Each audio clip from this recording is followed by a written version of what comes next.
So here's the deal, guys. I'm from Michigan. I'm a Detroit Lions fan through and through, which most years people would apologize to me, but I don't hear anybody apologizing to me this year because the Lions are damn good, and I think they're going to beat New Orleans in a few weeks over in the Dome. But why I say that is because, look, I'm not a Saints fan at all. I have spent 0 days of my life as a New Orleans Saints fan. But, of course, now I got to watch the team, obviously, because I cover them, I talk about them, so I got to know what I'm standing here talking about. And I've watched every game this season, and I've spoken to friends of mine who are Saints fans, have been Saints fans for a long time. I've researched the team and all the stuff you got to do. And watching this game against Houston, I am not a Saints fan, as I just said. And I was even finding myself PO'd as if I've been a fan of this team my entire life. What was that performance against Houston? That was terrible. You were the favorite going into that game. On paper, you should win that game 9 out of 10 times. Houston's got key injuries. They got a rookie quarterback, a new head coach. Yeah, they've been competitive this year, but your team is better on paper, and you find a way to lose this game. It's not like you walked out and had a stinker. No, that's not what it was. You played and put yourself in positions to win this game, even though it was certainly not your best effort. And this team just showed almost halfway through the season how poorly coached they are. They're just terrible. They're not good. This team right now should easily be 5-1. Easily. With the talent they have, with the money they've dished out to bring guys in, to keep guys on the team, this team is not good.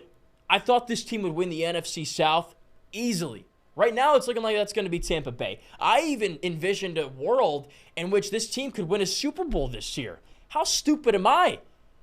I didn't know that this team would execute so poorly, that the coaching would be so terrible. My goodness, I got a whole laundry list of issues in this game. Let's just go ahead and run through them. So we'll start with undisciplined football. You had 7 penalties for 83 yards in this game. And some of those penalties came after a timeout. Like you get a false start after a timeout. How does that happen? You just talked in the huddle where the fans are all sitting down because they're playing Katy Perry or whatever. They're not even looking at the field. And you're like, all right, we're going to run X play on 2. And yet you still get a false start, even though you know you're snapping the ball on 2. Can't happen. Good teams don't do that. You had special teams miscues. Again, missed field goal cost them in the Green Bay game. They would have won if he hit that. And then Blake Grupe goes 2 for 4. He misses a 52-yarder. We'll cut him a little bit of slack there. I saw a lot of kickers miss field goals of 50 yards or more yesterday. But you miss a 29-yard field goal at the NFL level? That is ridiculous. It wasn't blocked. There wasn't a bad snap. There wasn't a bad hold. If you can't make a 29-yard field goal and you play in the NFL, you belong bagging groceries in a grocery store. That is awful. I'm sorry. But you could have pulled a fan out of the stands to make a 29-yard field goal. The kid that hit the field goal on College game day would have made that easily. That can't happen. You can't miss a 29-yard field goal. You got rid of Will Lutz. For this, was it really worth saving the money? Because right now, you may have costed yourself 2 wins just to save money. And let me tell you, the difference between 5-1 and 3-3 is huge right now. So that just, I don't even know what to say to that. I was like, I was awestruck. I was like, you just missed that? A 29-yard gimme? Are you kidding me? Just saying. Then we got to talk about the final stretch of that game. First of all, the defense played really well in the second half. They gave up 3 points, gave you a chance to win the game. And, you know, I saw so many people on Twitter, X, whatever, just so mad about that final stretch of play calling. So New Orleans drives down the field, 1st and 10 at Houston's 24, 30 seconds to go. They may have had a timeout. Maybe they didn't. Doesn't matter. You got 24 yards to go with 30 seconds left. What do? 1st down, deep throw to the left. 2nd down, deep throw to the right. 3rd down, deep throw to the left. 4th down, same stuff you've been seeing. Houston blitzes every play. They come after Derek Carr. What adjustments are made? None. Let's run 4 verts again. They do the same thing. Carr loads up, jump ball down the sideline, incomplete, game over. Terrible.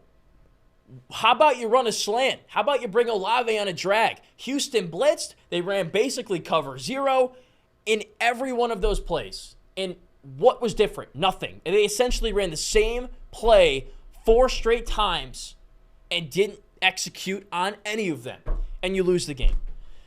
On top of the fact that on so many different occasions, you settled for field goals, you didn't punch the ball in the red zone. It's the same stuff. I even tweeted it during the game. It's the same problems that we've seen all season. You can drive down to their side of the field, but when the field shrinks, you can't score. Then you settle for field goals, you miss said field goals. You got problems right now. The defense is leading the team. The defense is getting no help. I don't care about that 34-0 win against the Patriots. The defense scored one of those touchdowns. They gave you short fields. You should put up 34 points in that game. So some people are saying it's time for the OC to go, Pete Carmichael.